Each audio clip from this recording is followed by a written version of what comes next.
Hi, this is Dr. Dennis Bielfeldt of the Christ School of Theology. The lecture today deals with Augustine. It is the second lecture of this series of lectures on medieval philosophy.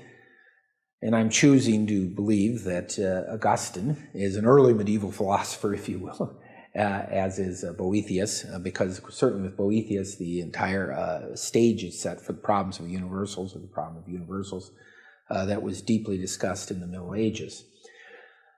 We look at our friend Augustine here. Last time we talked a bit about his epistemology and psychology, well, more his psychology. We're going to talk about his theory of divine illumination here, and then his view on the will and grace.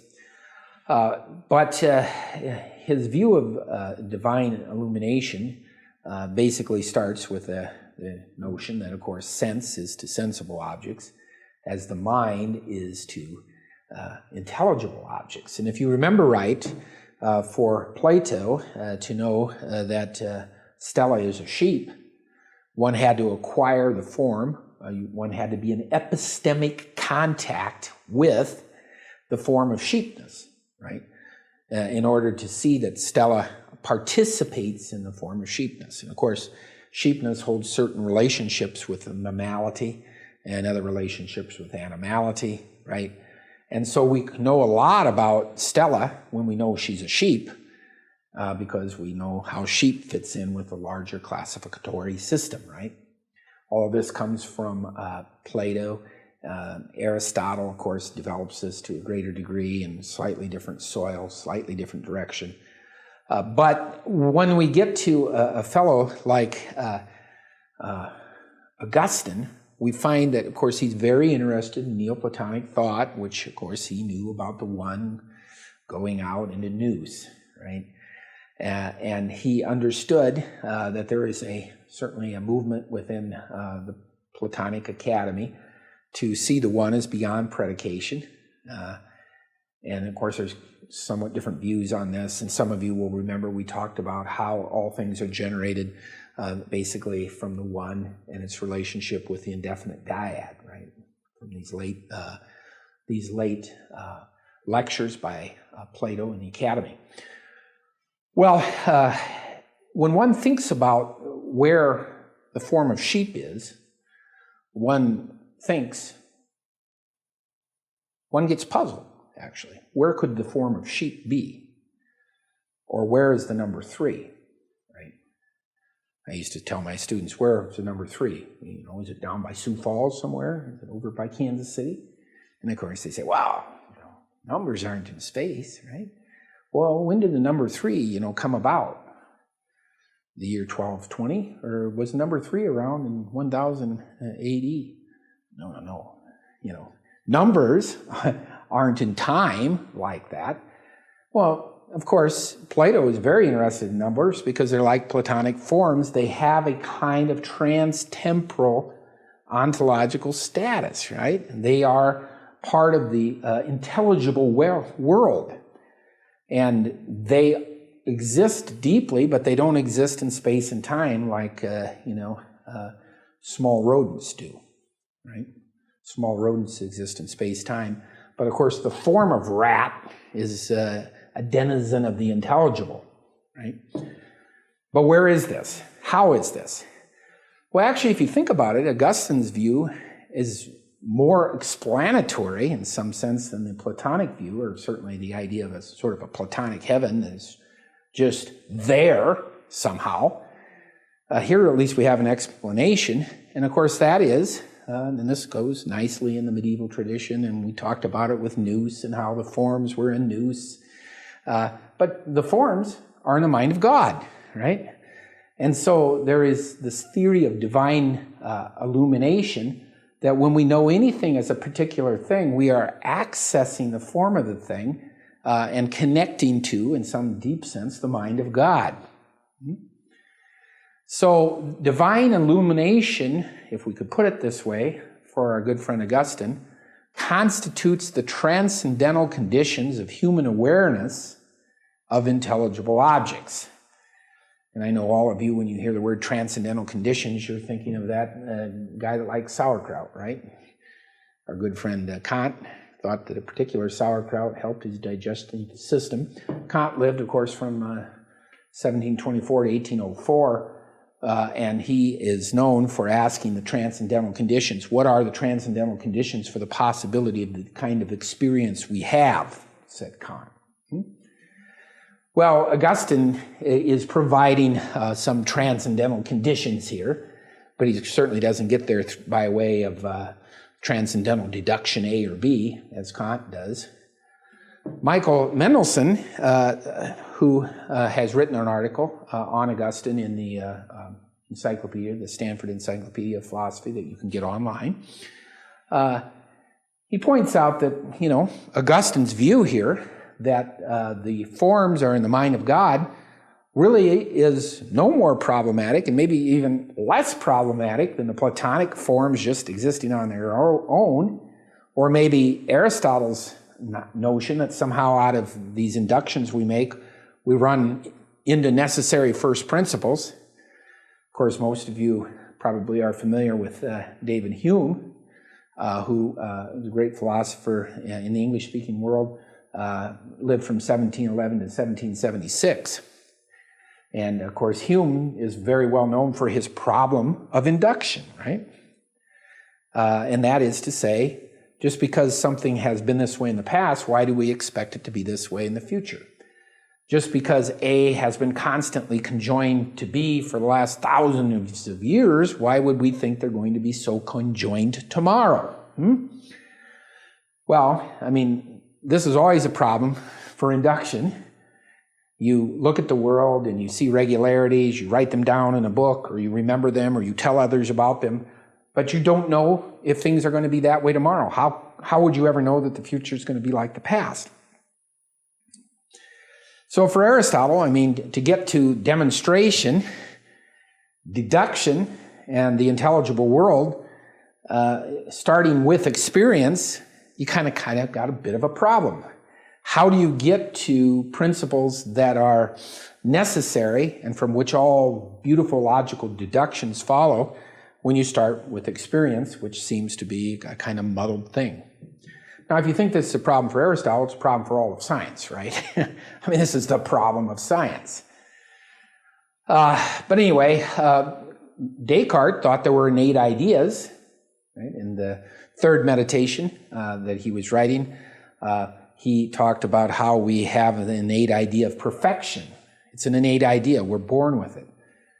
Well, at least Augustine says, well, there's a God. There's a place for that innate idea to be rather than, I just happen to be born with it, right? Well, of course, Descartes talks about this as being part of the footprint of God upon us, right? We're born with this notion of perfection.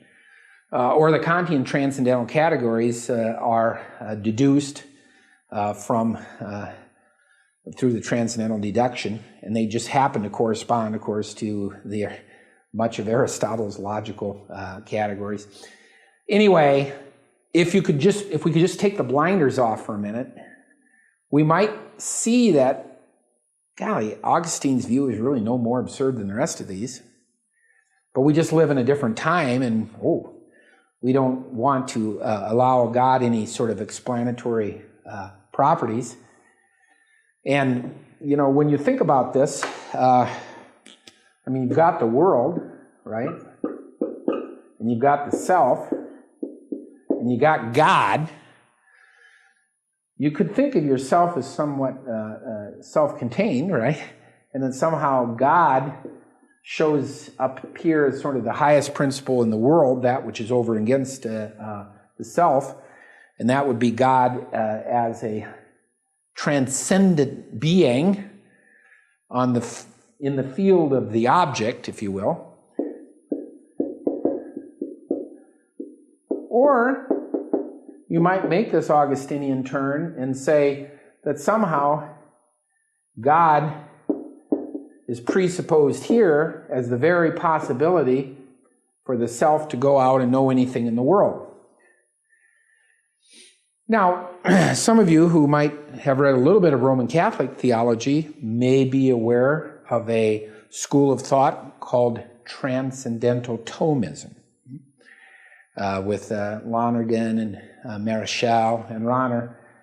And of course, here we find an echo of our friend Augustine, that God is co-known in every act of knowing, that God is the ground of every act of knowing in some sense. And of course, it gets very complicated. We won't go into that in this lecture. But we just do need to point out that this move of locating the forms in the mind of God would not have seemed odd for someone who had read much of the work of the Academy, would not have seemed odd at all to have done that. Plus, it does have some explanatory features to it. If there is a God, you would think that that God could be, in some sense, the ground of the intelligible world. Illumination allows us to know things as objects of reason. And of course, anything known in the world, the form is accessed. But of course, the higher truths here demand God's presence even the more. So God is kind of the ground for the possibility of reason. But also, this God here that grounds reason is also the God to whom we must move in our lives if we're going to have happiness, you see? So our sojourn to the higher realm and happiness is all tied in with God. Now here's a couple nice things of Augustine. There is a Piero della Francesca. There's Augustine, his depiction. Claro Cielo. Another one. Vittore Carpoccia. I'm sorry. My Italian's not good. We are on a day, though, that right now, for historical reasons, I'll just point out that they're choosing a pope today, so we should be thinking of Italian. Okay, with Augustine, we get lots of reflection on the nature of the will. Early on, of course, Augustine is very much attracted to this Greek intellectualist tradition that we can connect with the Neoplatonics. But as time goes on, he moves more towards a voluntarism. Voluntarism means that now we're putting our emphasis on the will. In intellectualism, we put our emphasis on reason.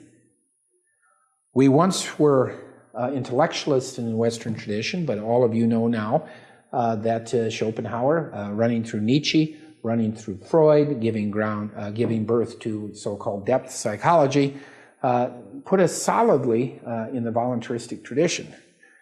Because even when I was a little guy reading my first general psychology book, I learned, we don't have any human freedom, and everything is, driven by these deep passions that I don't even know about. Everything is a result of sex or something, but we don't even know that, but that's what it is. Well, that's a voluntaristic tradition, you see. All of these ideas have just a splendid history that's fun to document. Okay, now Augustine comes to emphasize the ignorance and difficulty of the human situation and the need for divine aid to overcome this. Now, early on, he advocates a compatibilism with respect to divine knowledge and human freedom. And some of you are saying to yourself, well, tell us something about that problem. Well, I can do that. There's God. God knows all things, and God is timeless, right? So all things that God knows is one eternal act of knowing. And if God is immutable and timeless, eternal and immutable, then that never changes. So that act of knowing is one.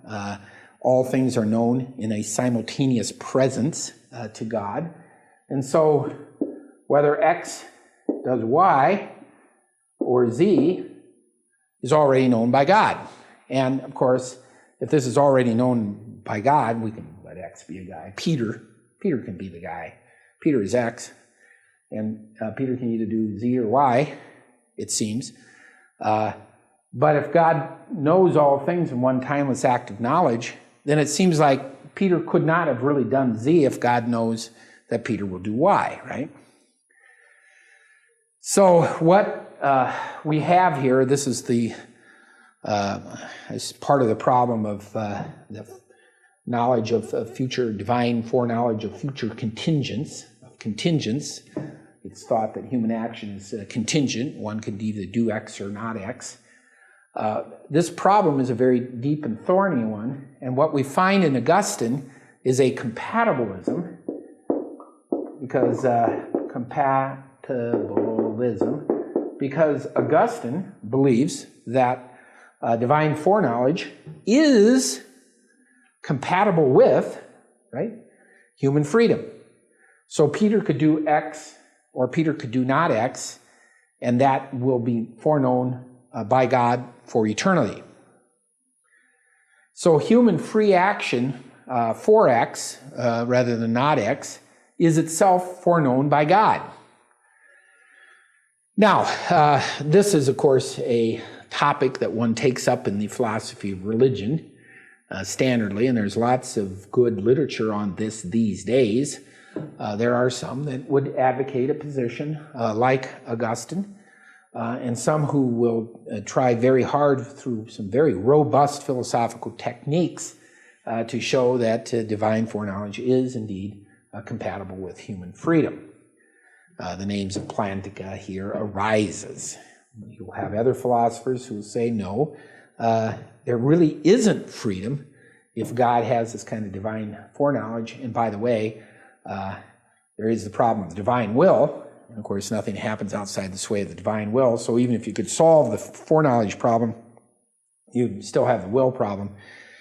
And you might read names like Nelson Pike from a few years ago, Plantinga, as kind of classic representatives. Mackey is another, John Mackey. Names that come to mind. Between 395 and 415, however, we find that Augustine moves away from this compatibilism, at least in part, and he moves away from a Greek intellectualist position where reason is in control. And you can all know that the greatest intellectualist of all time, of course, is Plato, with his theory of the tripartite psyche, right? Where you have reason on top, and then you have the spirited aspect, and the reason gives the instructions to the spirited part of us, which keeps a lid on the id, right? Because down below we have the appetite, and human beings have to be temperate. Reason must control that appetite. A voluntarist would say that, probably that appetite has a greater, the non-rational parts of us have greater determination or actual action than does reason, right? This gets a bit complicated, but I don't want to go down there too far at this point. But we come, as Augustine develops, to his 61st year of life, as I calculated, right? About that, 415. And by 415, he settles into a position that becomes the Augustinian position of the West and its view on the will and the captivity of the human will and the need for divine aid. And we'll pick that up next time with our next lecture, Lecture 3, which will be another lecture on Augustine. So I'll be right back. Thank you for joining us at the Christ School of Theology today.